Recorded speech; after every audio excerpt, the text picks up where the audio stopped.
시청자 여러분 안녕하십니까? 라이브 투데이 시작합니다. 박성진 중소벤처기업부 장관 후보자의 국회 인사청문 보고서가 부적격 의견으로 채택됐습니다. 여당이 청문 보고서 채택에 발을 뺀 건 이번이 처음인데 청와대의 불편한 심사를 드러낸 것이라는 해석이 나오고 있습니다. 최덕재 기자입니다. 박성진 중소벤처기업부 장관 후보자는 야당은 물론 여당에서도 부정적 의견이 많았습니다. 박 후보자는 뉴라이트 사건과 이승만 독재두 등 창조과학 종교관 등이 논란이 됐는데 결국 부적격 의견으로 청문 보고서가 채택됐습니다. 더 이상 의견이 없으시면 경과보고서 안을 인사청문 경과보고서로 채택하고자 합니다. 이의 없으시죠? 네, 이의가 없으므로 가결되었음을 선포합니다. 의결은 여당 간사를 제외한 더불어민주당 의원 전원이 퇴장한 가운데 진행됐습니다. 야당의 부적격 의견에 여당이 사실상 동조한 셈입니다. 여당이 정권 초반 청와대 인사에 공개적으로 이견을 노출한 것은 문재인 정부는 물론이고 이전에도 유례가 없는 일입니다. 산업이 여당 간사인 홍익표 의원은 유감을 밝혔습니다. 인사 문제에 대해서 이렇게 발목 잡게 하고 정부 출범 이후에 전혀 일할 수 없게 만드는 것에 대해서 매우 유감스럽게 생각합니다. 청와대는 뚜렷한 입장을 표명하지는 않았습니다. 하지만 여권에서조차 사실상 반대 의사표시를 한 만큼 박 후보자 임명을 강행하기는 쉽지 않을 것으로 보입니다. 연합뉴스TV 최덕재입니다. 네, 청와대는 현 정부 들어 지명한 인사 가운데 처음으로 부적격 청문 보고서가 채택되자 당혹감을 감추지 못했습니다. 사실상 여당도 불가 판정을 내린 만큼 임명 여부를 놓고 고민이 깊어지는 모습인데요. 이경희 기자가 보도합니다. 박성진 중소벤처기업부 장관 후보자에 대한 부적격 청문 보고서 채택 소식에 청와대는 당장 드릴 말씀이 없다며 말을 아꼈습니다. 사실상 예정된 수순이었음에도 특별한 입장을 내놓지 못한 건 그만큼 곤혹스럽다는 방증으로 해석됩니다. 박 후보자 본인이 자진 사퇴를 택하지 않는다면 오롯이 결정은 청와대의 몫으로 넘어오게 되는데 임명 강행이든 지명 철회든 상당한 후폭풍이 예상됩니다. 청와대가 곧바로 임명을 강행할 가능성은 현재로선 크지 않아 보입니다. 청문 보고서는 어디까지나 참고 자료로 의지만 있다면 언제든 임명이 가능하지만 여당조차 반대하는 상황에서 밀어붙이기가 부담스럽기 때문입니다. 부담을 무릅쓰고도 강행할 경우 당청 간 파열음이 커질 수 있고 야당과의 관계도 한층 경색되면서 김명수 대법원장 후보자 인준에까지 불똥이 튈 수 있습니다. 그러나 지명을 철회할 경우에도 감내해야 할 후폭풍이 만만치 않습니다. 사실상 인사 실패를 자인하는 셈이 되는 만큼 청와대 민정 인사 라인에 대한 책임론이 부상할 수밖에 없습니다. 또 여론에 따라 임종석 비서실장 등의 입장 표명이 필요한 상황으로까지 이어질 수도 있습니다. 이에 따라 청와대가 서둘러 결단을 내리기보다는 당분간 숙고 모드를 이어갈 것이란 관측이 나옵니다. 특히 대법원장 후보자 인준이 맞물려 있는 만큼 여야 협상 상황을 지켜보면서 얽힌 정국을 풀 카드로 활용할 가능성이 거론됩니다. 연합뉴스TV 이경입니다. 김명수 대법원장 후보자에 대한 인사청문 보고서 채택이 불발됐습니다. 국회 인사청문특별위원회는 이틀간의 인사청문회를 마치고 김 후보자 청문 보고서 채택을 논의했지만 간사 간 합의에 이르지 못하면서 추후 다시 논의하기로 했습니다. 앞서 이틀 동안 이어진 인사청문회에서 여야는 김 후보자의 정치적 편향성 논란과 자질 문제를 놓고 날선 공방을 벌였습니다. 김희수 사태를 계기로 야권 공조의 파괴력을 절감한 여당의 고민이 깊어지고 있습니다. 내부에서는 전면전 불사라는 초강경론에서 국민의당을 껴안아야 한다는 포용론에 이르기까지 다양한 대화 전략이 제시되고 있는데요. 이준삼 기자입니다. 더불어민주당은 이번 김희수 부결 사태로 받은 충격에서 좀처럼 헤어나지 못한 표정입니다. 인사청문과 추경안 처리 때도 야권 공조 앞에 위태로운 상황이 빚어졌지만 이번 사태의 충격파는 그때와는 차원이 다릅니다. 문제는 대치정국이 본게임이라고 할 수 있는 입법, 예산안 전쟁이 이제 막 시작됐다는 점. 야권이 또다시 이번처럼 공조에 나설 경우 주요 입법 과제와 예산안 처리에도 줄줄이 제동이 걸릴 수밖에 없습니다. 당 지도부는 전면적 전략 수정을 시사했습니다. 여소야대의 4당 체제 앞에 부족함을 드러내고 말았습니다. 국회 운영 전반에 근본적으로 다른 방향이 필요한 것은 아닌지 되묻게 됩니다. 내부에서 제시된 대응 방안에는 전면전 등 초강경 대응 주문도 적지 않지만 여소야대라는 현실을 냉정하게 직시해야 한다는 의견도 나옵니다. 특히 골목대장 등의 표현으로 국민의당을 맹비난했던 추미애 대표는 하루 만에 표정을 누그러뜨리며 협치를 주문했습니다. 다시 한번 대법원 공백을 메워야 하는 그런 중요한 시점에서 우리가 정략을 벗어나야 합니다. 하지만 일각에선 민주당이 인위적 정계 개편 카드까지 만지작거리고 있다는 관측도 나오는 상황. 예상치 못한 일격을 당한 민주당이 여소야대라는 국면을 뒤집기 위해 어떤 묘수를 짜낼지 정치권 이목이 집중되고 있습니다. 연합뉴스TV 이준삼입니다. 네, 자유한국당 혁신위원회가 박근혜 전 대통령과 친박계 핵심인 서청원, 최경환 의원의 자진 탈당을 권고했습니다. 홍준표 대표는 박 전 대통령의 1심 판결이 나오는 다음 달 중으로 이 문제를 집중 논의하겠다고 밝혔습니다. 임광빈 기자입니다. 자유한국당 혁신위원회가 최대 난제로 꼽혀온 인적 혁신 방안을 발표했습니다. 보수 우파의 정치적 위기를 불러온 책임을 통감하고 국민의 신뢰를 회복하기 위해 박근혜 전 대통령의 탈당은 불가피하다고 밝혔습니다. 2016년 4월 총선 공천 실패로부터 2017년 5월 대선 패배에 이르기까지 국정 운영 실패에 대한 정치적 책임을 물어 박근혜 전 대통령에게 자진 탈당을 권유해야 한다. 혁신위는 서청원, 최경환 의원 역시 계파 전횡으로부터 비롯된 국정 실패의 책임이 가장 무겁다며 자진 탈당을 요구했고 받아들여지지 않는다면 당은 출당 조치해야 한다고 덧붙였습니다. 이른바 진박 간별사 등을 자처해온 나머지 의원들에 대해서도 책임을 통감해야 한다며 그렇지 않을 경우 추가 조치도 요구할 수 있다고 강조했습니다. 그러면서 보수 우파의 대통합을 위해 박 전 대통령 탄핵 국면에서 탈당한 의원들에게는 복당의 문호를 개방하겠다고 밝혔습니다. 홍준표 대표는 혁신위 권고와 관련해 일단 당내 의견을 들어보겠다며 속도 조절에 나섰습니다. 개혁 투쟁 과정에서 당내 일부 불만은 대여를 흐트릴 수도 있기 때문에 10월 중순 이후에 본격적으로 당내 논의를 거쳐서 결정을 하려고 합니다.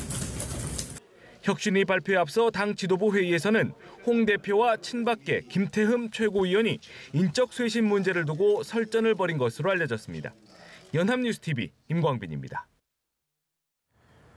박근혜 전 대통령에 대한 탈당 권유로 한국당의 박근혜 지우기 작업이 본 궤도에 올랐습니다. 네, 친박계가 강력 반발한 가운데 박 전 대통령 측은 일단 침묵을 지켰습니다. 홍재성 기자입니다. 자유한국당 혁신위가 당내 최대 뇌관인 박 전 대통령과의 관계 청산 작업에 불을 댕겼습니다. 박 전 대통령은 물론 친박계 핵심인 서청원, 최경환 의원에게도 자진 탈당 카드를 내밀었습니다. 동시에 바른정당으로 떠났던 탈당파에게 돌아오라는 손짓을 했습니다. 당에 씌워진 박근혜 이미지를 지움으로써 보수 대통합의 주도권을 잡고 내년 6월 지방선거에 대비하겠다는 의도로 풀이됩니다. 박 전 대통령 측은 침묵을 지켰습니다. 박 전 대통령 측 관계자는 지금 단계에서 우리가 무슨 할 말이 있겠는가라며 말을 아꼈습니다. 친박계는 혁신위 결정이 성급했다며 즉각 반발했습니다. 박근혜 대통령 탈당 권유라든가 아니면은 지금 뭐 다른 의원들의 탈당 권유를 발표한다고 그래서 이런 문제를 일단 중지를 시키고 시기와 그런 절차적인 그런 문제를 다시 논의를 좀 하자라는 그런 얘기를 제가 제안을 했습니다. 서청원 의원 측은 공식 대응할 일이 아니라며 말을 아꼈고 최경환 의원 측은 부당한 요구여서 매우 유감스럽다고 말했습니다. 홍준표 대표는 박 전 대통령 1심 판결을 전후해 당정 문제를 본격 논의할 것이라며 일단 속도 조절에 나선 모습이지만 보수 통합과 맞물린 인적 청산 과제는 갈수록 무거워질 전망입니다. 연합뉴스TV 홍재성입니다. 바른정당이 오는 11월 조기 전당대회를 열고 새 지도부를 구성하기로 했습니다. 바른정당 주호영 원내대표는 새 지도체제 구성을 놓고 어제 저녁 8시부터 4시간에 걸친 심야 토론 끝에 11월 30일 이전에 전당대회를 열어 새 지도부를 구성하는 것으로 결정했다고 밝혔습니다. 이에 따라 전당대회를 치르기 전까지는 주 원내대표가 당대표 권한대행을 맡기로 했습니다. 다음 주 유엔 총회에 참석하는 문재인 대통령이 미국의 도널드 트럼프 대통령, 일본의 아베 신조 총리와의 3국 정상회담 개최를 조율하고 있다고 청와대가 밝혔습니다. 또 11월에는 트럼프 미국 대통령의 방안도 논의되고 있습니다. 보도에 고일환 기자입니다. 다음 주 미국 뉴욕에서 열리는 유엔 총회. 문재인 대통령을 비롯해 세계 각국 정상이 참석합니다. 유엔 총회 기간 한미일 정상회담이 열릴 가능성이 높은 것으로 알려졌습니다. 청와대 관계자는 뉴욕에서 한미일 정상회담 개최를 논의 중이라고 말했습니다. 개최가 확정되면 지난 7월 이후 2달여 만에 한미일 정상이 한자리에 모이게 됩니다. 당시 독일에서 열린 주요 20개국 정상회의에 참석한 한미일 정상은 북한의 미사일 도발 대응 방안을 따로 논의했습니다. 한미일 정상은 북한에 최대한의 압박을 가한다는 내용의 공동성명도 발표했습니다. 공동성명엔 중국과 러시아를 겨냥한 내용도 포함됐습니다. 다음 주 다시 한미일 정상회담이 열린다면 역시 의제는 북한의 핵도발이 될 전망입니다.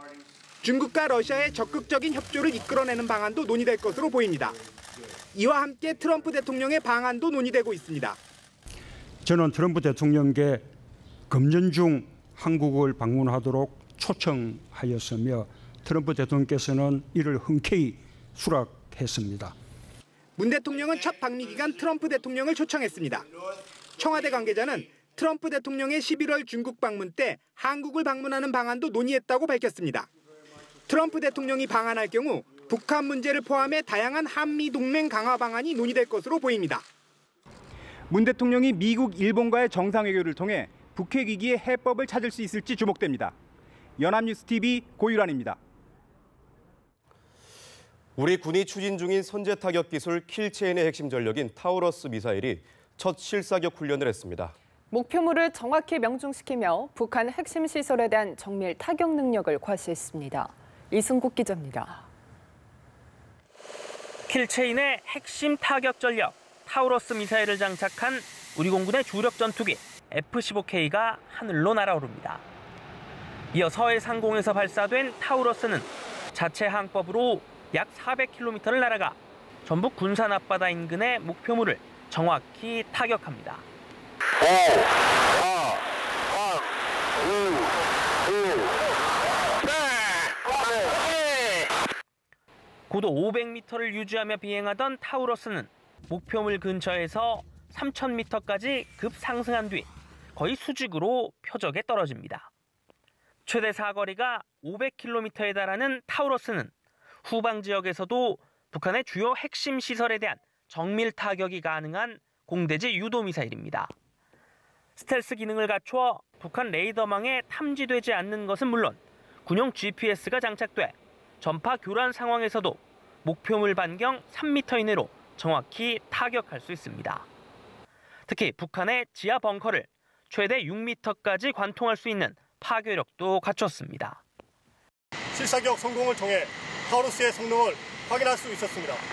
우리 공군은 절기토고 바라면 뛰어난 정밀 타격 능력으로 즉각 응징할 것입니다. 독일산 타우러스 미사일은 지난 2013년 170여 발을 도입하기로 계약한 뒤 현재 100여 발이 실전 배치돼 있으며 지난해 10월 90여 발을 추가 도입하기로 했습니다. 연합뉴스TV 이승국입니다. 군 당국이 대구의 패트리엇 한 개 포대를 내년 말까지 수도권으로 옮기는 방안을 추진하고 있습니다.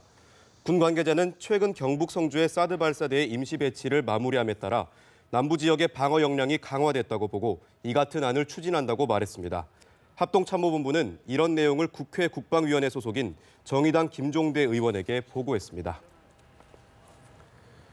미국이 대북 압력을 더 강화하기 위해 최대 후원국인 중국에 대한 직접 제재를 강력히 추진할 것으로 알려졌습니다. 네, 중국의 1위 금융기관인 공상은행을 포함한 12개 은행에 대한 독자 제재에 나서겠다는 건데요. 조성혜 기자입니다.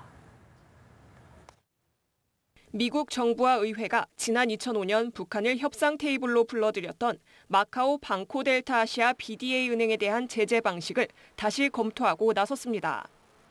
그동안 북한에 대한 다자 및 독자 제재가 사실상 실패했다고 보고 북한의 최대 후원국인 중국의 주요 은행에 대한 직접 제재를 추진하는 겁니다. 미국은 지난 2005년 마카오의 중국계 은행인 BDA를 북한 불법 자금 세탁 우려 대상으로 지정했고 제3국 은행들의 거래 기피로 북한의 대외 송금 및 결제가 사실상 마비됐습니다. 에드 로이스 하원 외교위원장은 미 정부에 중국 금융기관 중 1위인 공상은행을 비롯해 농업은행, 건설은행, 초상은행, 단둥은행 등 12곳의 제재 명단을 전달했습니다. We must target major Chinese banks doing business with North Korea, such as China Merchants Bank, and even big state-owned banks like the Agricultural Bank of China. They have a significant presence in the United States. 앞서 미 워싱턴 포스트는 칼럼을 통해 로이스 위원장이 정부의 그간 대북 제재가 통하지 않았다며 중국 소재 금융기관들의 거래를 차단해 목을 죄야 한다고 말했다고 전했습니다.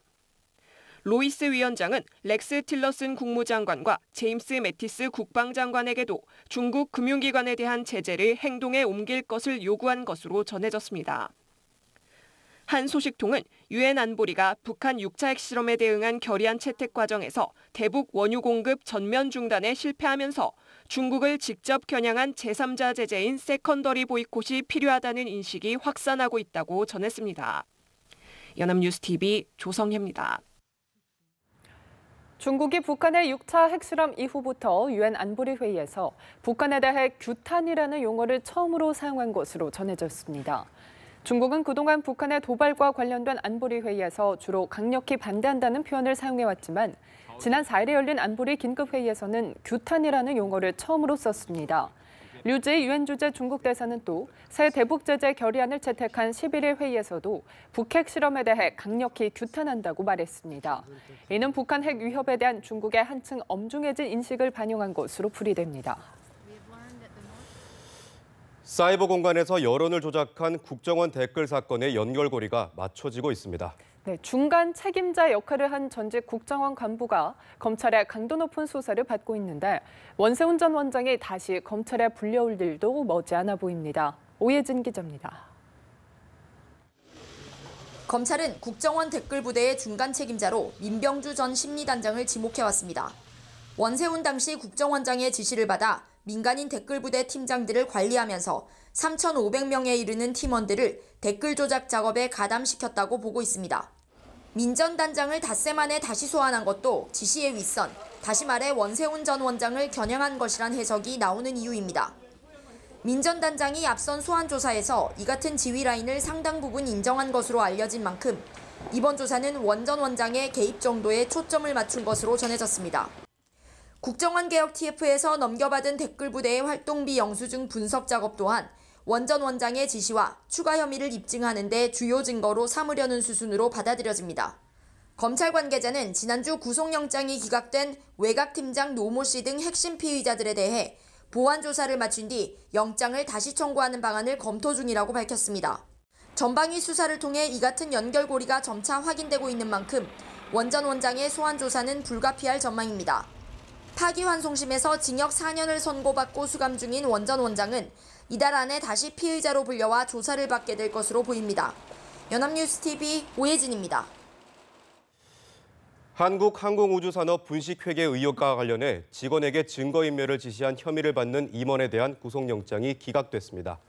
서울중앙지법은 증거인멸죄가 성립하려면 타인의 형사사건에 관한 증거를 없애야 하는데 이 사건에서 증거인멸 지시를 받은 사람은 자신의 형사사건에 관한 증거를 없앤 것으로 볼 여지가 있다며 영장 기각 사유를 설명했습니다. 앞서 검찰이 일부 다른 임원들에 대한 청구한 구속영장도 법원에서 기각된 바 있습니다. 대법원이 재판 독립을 위해 과도한 비난을 경계하는 메시지를 던졌습니다. 네, 정치권과 검찰을 겨냥한 건데 검찰 역시 한 걸음 물러서면서 일촉즉발의 위기 국면은 일단 수습되는 모양새입니다. 정호윤 기자입니다. 짧지 않았던 2년 동안 정말 가혹했던 고통이 있었지만 새로운 세상을 드디어 만나게 됐습니다. 지난달 한명숙 전 총리가 만기에 출소하자 더불어민주당은 억울한 옥살이라는 목소리를 내며 사법부를 비판했습니다. 사법부를 향한 비판은 검찰이 이어받았습니다. 검찰은 국정원 댓글 조작 관련자와 카이 임원에 대한 구속영장이 모두 법원으로부터 받아들여지지 않자 법과 원칙 이외의 요소가 법원의 결정에 영향을 미치는 것 아니냐는 의구심이 제기된다며 강도 높게 비난했습니다. 여권과 검찰의 비판 공세에 불편한 심기를 감추지 않았던 법원. 급기야 사법부의 수장이 공개적으로 팔을 걷어붙였습니다. 이념적 마찰이나 이해관계의 대립이 격화되면서 법원이 행한 재판에 대하여도 건전한 비판의 수준을 넘어 과도한 비난이 빈발하고 있습니다. 양 대법원장은 사법권 독립의 최우선적 가치는 간섭이나 영향력을 배제한 공정한 재판을 통해 지켜갈 수 있다고 강조했습니다.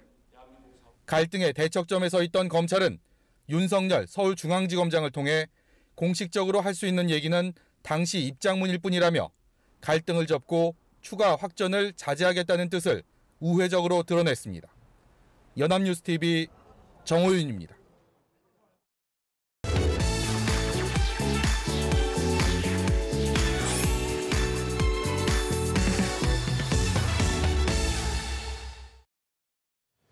네, 아이만 내린 채 엄마를 태우고 떠난 240번 서울 시내버스에 대한 논란이 계속되고 있습니다. 확인되지 않은 목격담에 기사에 대한 과도한 비난이 과도했다는 의견이 분분한데요. 당시 영상을 입수해 확인해봤습니다. 이동훈 기자의 보도입니다. 서울 광진구 건대역 버스 정류장. 240번 버스가 승강장에 도착하고 승객들이 차례로 내리기 시작합니다. 다른 어린이들에 이어 우산을 든 여자 어린이가 마지막으로 내리자 곧 문이 닫히고 버스는 출발합니다.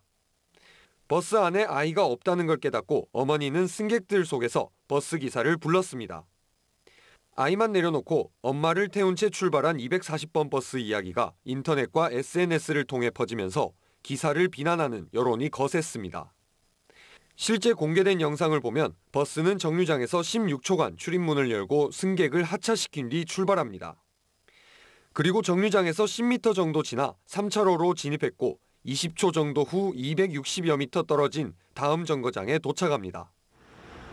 해당 버스 업체 관계자는 기사가 출발 10초 후 어머니의 하차 요청을 듣고 단순히 정류장을 놓친 손님으로 알았다고 밝혔습니다. 이런 사실이 서울시와 업체 내부 조사 결과를 통해 전해지면서 여론은 과장된 목격담에 버스 기사가 과도한 비난을 받는다는 쪽으로 바뀌었습니다. 아울러 업체는 서울시가 발표한 것과 달리 어머니에 대한 사과 계획도 사실무근이라고 밝혔습니다. 사과를 하라길래 아니 뭘 잘못을 했어야 사과를 하는 거 아니냐. 규정대로 했고. 연합뉴스TV 이동훈입니다. 자동차 번호판이 빗물에 지워졌다면 믿으시겠습니까? 전기차 같은 친환경 자동차에만 붙는 하늘색 번호판 이야기인데요. 이런 번호판 단 차가 전국에 무려 3천여 대라고 합니다. 어처구니 없는 상황, 곽준영 기자가 단독 취재했습니다. 자동차 번호판에 당연히 있어야 할 숫자가 보이지 않습니다. 부산에 사는 회사원 김 씨는 최근 출근길에 황당한 일을 겪었습니다. 폭우를 뚫고 직장에 도착했더니 차량 번호판에 있던 숫자가 온데간데 없이 사라진 겁니다. 굉장히 황당했죠. 숫자가 좀 이상해서 유심히 찾아보니까 그 번호판에 파란색 바탕화면은 그대로 있고 숫자가 모조리 지워져 있는 상태였습니다. 어처구니 없는 일은 김 씨만 겪은 게 아닙니다. 한 온라인 자동차 동호회 게시판에도 같은 사례가 올라온 겁니다. 문제의 번호판들은 정부가 지난 6월부터 보급한 전기차와 수소차 등 친환경 차량 전용 번호판입니다. 국내 최초로 역반사식 필름이 적용됐고 위조와 변조 방지 기술까지 포함된 번호판이라고 대대적으로 홍보했는데 정작 빗물에도 견디지 못하는 허술한 제품이었던 겁니다. 이런 번호판을 달고 도로 위를 달리는 친환경 차량은 전국에 모두 3천여 대에 이릅니다. 당국은 조사에 착수하면서 제작 결함 가능성을 인정했습니다. 처음 제작 방식을 도입한 거거든요. 그래서 제작사들도 좀 희소할 수 있고 제작 방식에서 건조라든가 페인트를 또 성능과 신나 대략 비율 이런 것도 있거든요. 비율이 있는데 그런 걸 잘못했을 수도 있고. 환경을 위해 비싼 친환경 차를 탄다는 자부심이 번호판 숫자와 함께 빗물에 씻겨 내려가고 있습니다. 연합뉴스TV 곽준영입니다.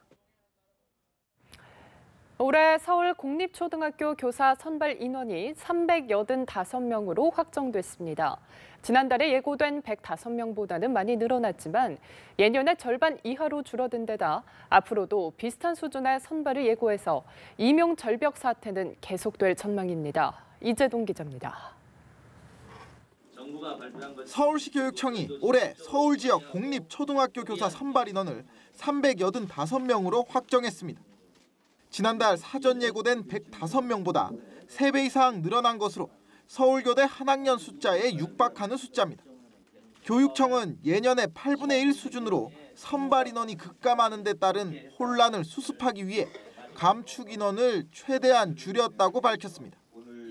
교원 규모 축소의 불가피성을 인정하면서도 그 고통이 올해 수험생들에게만 집중되는 것은 피해야 되겠다는 생각을. 교육청은 우선 기존 교사의 휴직 인원을 늘리기로 했습니다. 또 교사들이 원하는 시간을 골라 근무할 수 있는 시간 선택제 교사도 확대하기로 했습니다. 이렇게 생겨난 빈자리에 신규 교사를 임용하겠다고 밝힌 교육청은 당분간 매년 300명 안팎을 선발할 예정이라고 설명했습니다. 교육청은 앞서 교육부가 교사 1인당 학생 수를 OECD 평균 수준으로 낮추겠다고 한 점도 감안했다고 설명했지만 이번 대책을 놓고 휴직 교사를 늘린 시간 벌기용 미봉책이라는 지적이 제기됩니다. 서울시 교육청의 이번 초등학교 교사 인원 선발 증원은 사실상 임시방편에 불과한 만큼 이른바 임용 절벽과 관련한 혼란은 계속될 전망입니다. 연합뉴스TV 이재동입니다. 지방자치단체들이 내년도 생활임금 시급을 잇따라 결정하고 있습니다. 일부에서는 9천 원대까지 나와서 내년 최저임금과 월 40만 원 가까이 차이를 보였는데요. 격차는 커지는데 생활임금은 여전히 공공부문 일부에만 머물러 있어 대책 마련이 필요하다는 지적이 나오고 있습니다. 박수주 기자입니다. 생활임금을 도입한 지방자치단체들은 내년도 시급을 8, 9천 원 선에서 확정하고 있습니다. 인천 남동구가 9,370원으로 가장 높고 서울 성북구와 서울시가 각각 뒤를 이었습니다. 생활임금은 최저임금이 보장하기 어려운 주거와 교육, 문화비 등을 고려한 임금으로 2013년 서울 성북구가 처음 도입했습니다. 별다른 상위법이 없어 지자체가 각기 조례를 만들어 시행하는데 현재 시행 중이거나 시행할 예정인 지자체는 전체 243곳 중 82곳으로 3분의 1 수준입니다. 그마저도 지자체의 직접 고용 근로자에만 한정되는 경우가 대부분, 민간 부문 확산은 기대하기도 어렵습니다. 이렇다 보니 생활임금이 근로자 간 소득 격차만 키우고 일부 기관장들의 시혜성 정책에 그치는 것 아니냐는 우려도 나옵니다. 실제 내년도 생활임금과 최저임금을 비교하면 많게는 월 40만 원 가까이 차이가 납니다. 생활임금의 성공이 파급 효과에 달린 만큼 전문가들은 단계적 확산 방안이 필요한 때라고 지적합니다. 간접 고용 파견 용역까지라도 확대해야 되는 거 아니냐. 할 수 있는데도 안 하면서 사줘갖고 하라고 그러면 그 기업이 사기업이 하겠냐는 거예요. 영국이나 일본처럼 공공조달 참여 기업에 생활임금 적용을 의무화하는 등 지자체뿐 아니라 중앙정부의 역할도 필요하다는 지적이 나옵니다. 연합뉴스TV 박수주입니다. 애플의 아이폰 10주년 기념작인 아이폰 X이 공개됐죠. 혁신적인 기술만큼 논란을 불러온 부분은 바로 가격인데요. PC 한 대 값에 육박한다는 지적이 잇따르고 있는 가운데 애플에 대한 사용자의 충성도가 매출의 변수가 될 것으로 보입니다. 한지 기자입니다. 애플의 야심작 아이폰 X의 가격이 역대 최고가로 책정됐습니다. 지난 2007년 아이폰이 처음 출시됐을 때부터 올해까지 모델별 가격 변화를 비교하면 2배 이상 오른 겁니다. 아이폰 X의 가격은 미국 시장 기준으로 64GB 모델이 $999, 256GB 모델이 $1149입니다. 국내 출시가는 부가가치세 10%를 더해 64GB는 124만 원, 256GB는 142만 원대에 출시될 것으로 보입니다. 이동통신업계에서는 애플이 환율 변동 가능성을 감안해 한국 출시 가격을 더 높게 책정하면 아이폰 X의 256GB 판매가는 최대 150만 원까지 오를 것이라는 전망을 내놓고 있습니다. 아이폰 X 가격은 삼성전자의 갤럭시 노트 8과 LG전자의 V30와 비교해도 월등히 높습니다. 64GB 모델을 기준으로 각 제조사의 스마트폰 가격을 비교하면 아이폰 X이 갤럭시 노트 8보다는 약 15만 원, V30보다는 30만 원이나 비쌉니다. 이전 모델과 달리 올레드 디스플레이를 처음으로 탑재한 점과 듀얼 3D 센서 카메라를 채택하는 등 제조 원가 상승이 가격에 영향을 미친 것으로 분석됩니다. 이에 파이낸셜 타임즈 등 외신들은 아이폰 X의 비싼 가격이 흥행의 걸림돌로 작용할 것이라며 이는 곧 고객의 충성도와 구매력을 테스트하는 시험대가 될 것이라고 분석했습니다. 한국은 1차 출시국에서 제외돼 아이폰 X의 국내 판매 시점은 오는 12월이 될 것으로 예상됩니다. 연합뉴스TV 한지입니다.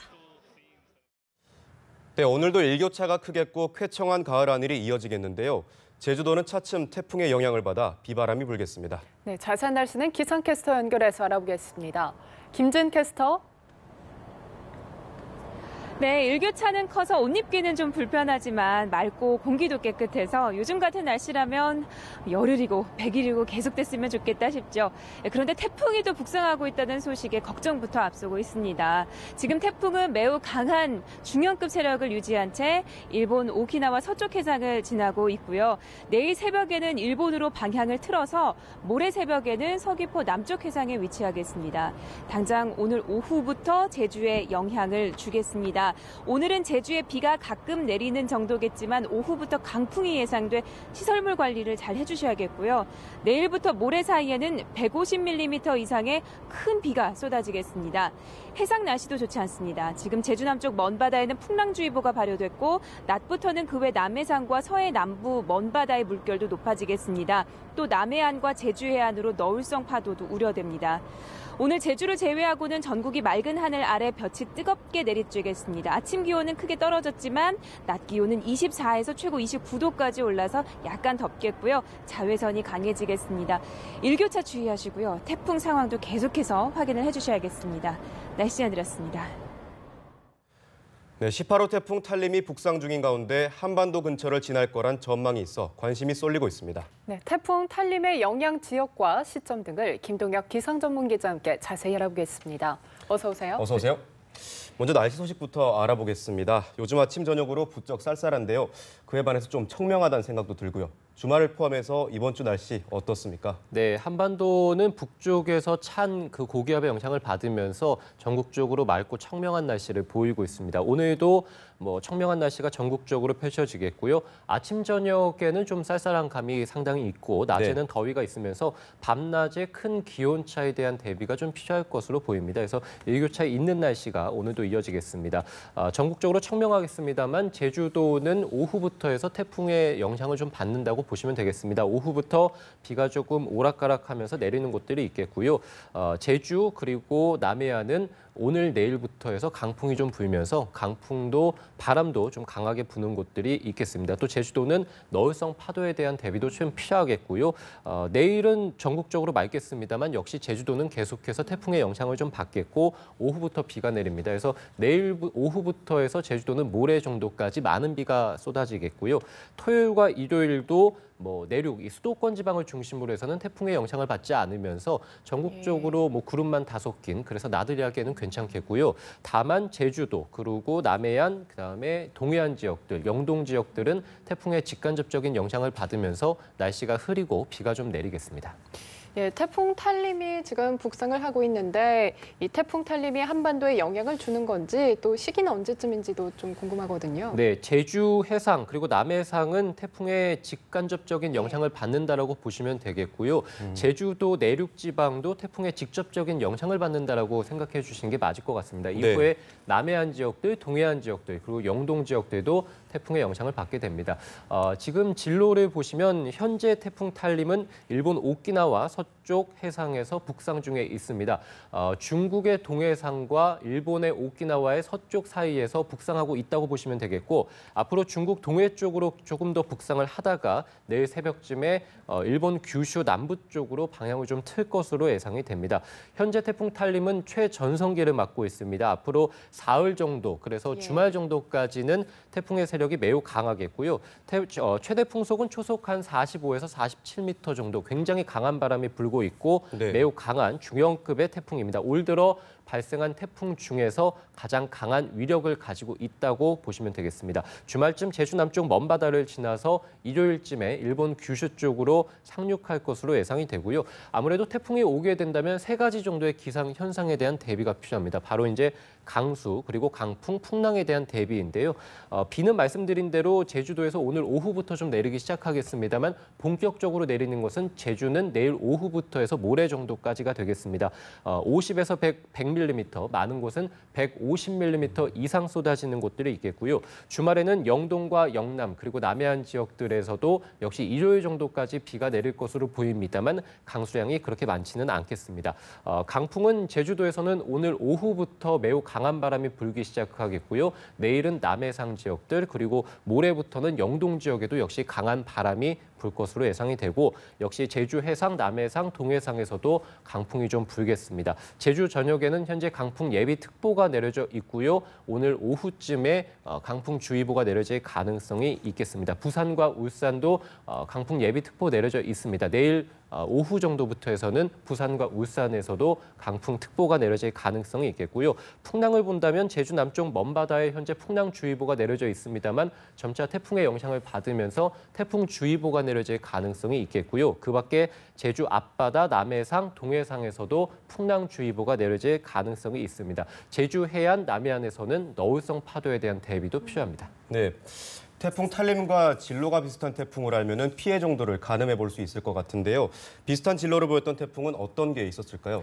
예, 그 태풍이 지금 말씀드린 대로 일본 오키나와 서쪽을 지나서 제주 남쪽 먼바다를 지나서 일본 규슈 쪽으로 상륙을 하게 될 텐데 올해 발생한 태풍 중에서 2가지 정도를 꼽을 수 있을 것 같습니다. 네. 3호 태풍 남마돌이 있었고요. 5호 태풍 노루가 있었습니다. 왼쪽에 보시는 진로가 3호 태풍 남마돌 7월 초에 한반도에 영향을 줬던 태풍입니다. 지금 경로가 거의 제일 유사하다고 보시면 될 것 같습니다. 일본 규슈 북부 쪽을 향했었고 제주와 남해상에 태풍주의보가 내려졌었고요. 당시에 남해안 많은 지역들에 밤새 호우경보가 내려졌습니다. 200mm가 넘는 비가 쏟아지면서 호우 피해가 잇따랐습니다. 오른쪽에 보시는 것은 이 8월 초에 한반도에 영향을 줬던 태풍 노루입니다. 대한해협까지 들어오면서 한반도 이 제주와 남해안에 직접적으로 영향을 줄 가능성까지 제기가 됐습니다만 일본 규슈 쪽으로 올라오면서 갑자기 방향을 급격하게 틀면서 일본 규슈 최남단에 북상을 했었고요. 제주 먼바다에만 태풍주의보가 내려졌었고 한반도에 큰 영향을 주지는 않았습니다. 그렇게 본다면 태풍이 일본 규슈 북부 쪽으로 들어가느냐 아니면은 남부 쪽으로 들어가냐에 따라서 한반도는 태풍의 직간접적인 영향을 받는 것이 굉장히 크게 차이가 납니다.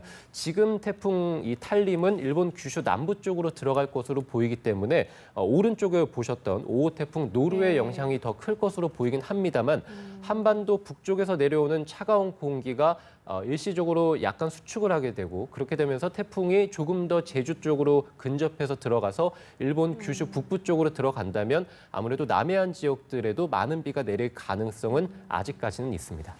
예, 지금까지 사례를 보면 가을에 발생하는 태풍이 굉장히 큰 피해를 입히는 것으로 분석이 되는데요. 그렇다면 저희가 어떻게 대비를 해야 할까요? 예, 그 역대 우리나라에 영향을 준 태풍들 중에서 기억나는 것들이 태풍 사라, 루사, 매미 또는 나비 같은 경우들 이런 태풍들이 모두 9월 달에 한반도에 영향을 줬던 태풍들입니다. 그러니까 가을 태풍은 아무래도 바닷물의 온도가 높은 시기이기 때문에 세력이 약해지지 않은 채로 한반도 근처까지 와서 큰 피해를 남기게 됩니다. 아무래도 태풍이 북상을 한다는 것은 라디오라든지 TV, 인터넷 여러 매체들을 통해서 기상 정보 또는 기상 특보 같은 것들을 꾸준히 좀 참고를 해주시는 게 좋을 것 같고요. 네. 이번 태풍 같은 경우도 마찬가지입니다만 한반도에 직접 상륙을 하진 않습니다. 따라서 해안가 지방을 중심으로 해서 대비가 좀 필요할 것으로 보입니다. 아무래도 태풍이 접근하면서 해안가 지역에는 직간접적으로 피해가 있을 수밖에 없겠고요. 아무래도 해수욕장에서 물론 날씨가 좀 쌀쌀하긴 합니다만 물놀이는 좀 삼가해 주시는 게 좋겠고 해변을 거니는 것도 굉장히 위험합니다. 따라서 해안가의 접근 자체를 하지 않는 것이 무엇보다 중요하겠고요.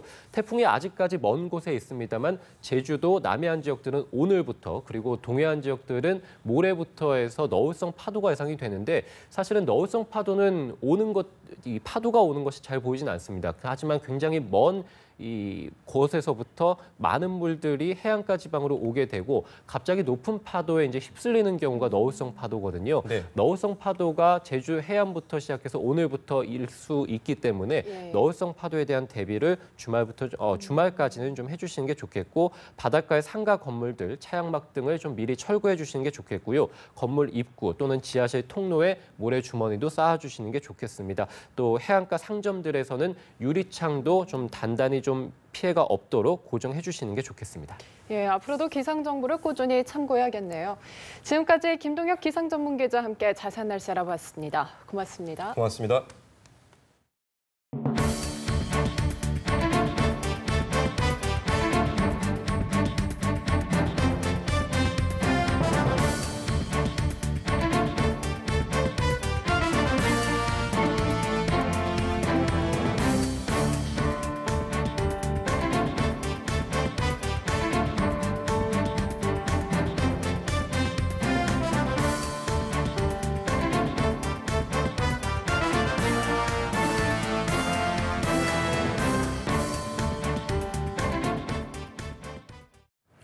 하루의 주 일정을 미리 살펴보는 보도국 AM/PM 시간입니다.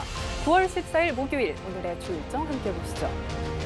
박근혜 전 대통령의 국정농단 사건에 대한 70번째 재판이 열립니다. 이번 재판에서는 문학의 지원 배제 명단, 이른바 블랙리스트와 관련해 심리가 진행되는데요. 박근혜 정부 당시 각각 청와대 교육문화수석을 지낸 모철민 전 수석과 김상률 전 수석 등이 증인으로 나올 예정입니다. 이들은 블랙리스트 작성과 집행 과정에 박 전 대통령의 개입이 있었는지를 증언할 전망입니다. 같은 시간 김동연 부총리 겸 기획재정부 장관은 불교와 천주교에 이어 기독교계와 만나 종교인 과세 관련 의견을 수렴할 방침입니다. 김 부총리는 오늘부터 이틀간 한국기독교총연합회, 한국교회연합회 등과 비공개 간담회를 진행하는데요. 이번 간담회는 내년 1월에 시행되는 종교인 과세 제도에 대해서 설명하고 종교인의 애로사항 등을 듣기 위해서 마련됐습니다. 김 부총리는 불교, 천주교, 기독교에 이어 원불교 등 국내 7대 종단 관계자들을 모두 만나 의견을 들을 계획입니다. 오후에 국회에서는 교육, 사회, 문화 분야 대정부 질문이 이어집니다. 오늘은 대학 수학능력평가시험 개편과 공영방송 개혁, 복지 확대에 따른 재원 등과 관련한 질의와 답변이 예상되는데요. 오늘 대정부 질문을 끝으로 국회는 나흘에 걸친 대정부 질문을 마무리할 예정입니다. 네, 지금 오늘 주목할 일정은 여기까지입니다. 지금까지 보도국 AM/PM이었습니다. 2024년과 2028년 하계올림픽 개최지로 프랑스 파리와 미국 로스앤젤레스가 최종 확정됐습니다. 국제올림픽위원회 IOC는 현지 시간 13일 페루의 수도 리마에서 열린 총회에서 파리와 LA의 유치 발표를 지켜본 뒤 투표를 거쳐 만장일치로 이같이 결정했습니다. IOC는 그동안 총회에서 7년 후 열릴 올림픽의 개최 도시를 투표로 결정하던 관례를 벗어나 사상 처음으로 2024년과 2028년 올림픽 개최지를 동시에 선정했습니다. 유명 사진작가 김중만이 17년 전부터 작업한 사진을 모아 자선 사진전을 마련했습니다. 마음에 드는 사진이 있으면 5만 원 내외로 구매도 할 수 있다고 합니다. 장보경 기자가 다녀왔습니다. 흰 벽을 장식하고 있는 사진들. 유명 사진작가 김중만이 17년 전 작업한 작품부터 최근 관심사인 동남아시아 풍경사진까지 모두 140여 점이 걸려 있습니다. 전시장을 천천히 구경하던 사람들이 마음에 드는 사진을 골라 계산대로 갑니다.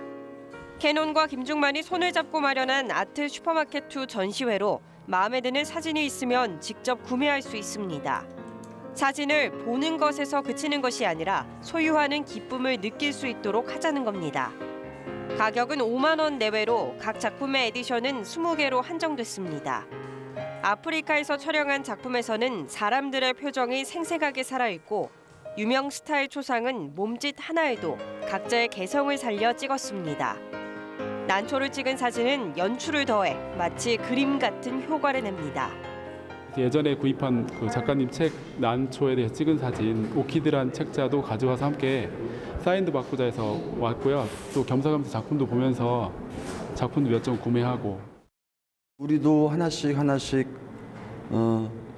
나뿐이 아니라 젊은 작가들 작품도 사진 작품도 이제 예술의 한 장르가 됐고 그래서 이렇게 소유할 수 있구나. 또 이제는 우리가 조금씩 이렇게 작가들에게 좀 그런 기회를 주고 다가서야 되지 않나. 전시 관람은 무료이며 사진 판매 수익금은 고려대학교 안암의료원에 전액 기부됩니다. 연합뉴스TV 장보경입니다. 이상으로 라이브 투데이 마칩니다. 함께해 주신 여러분 고맙습니다.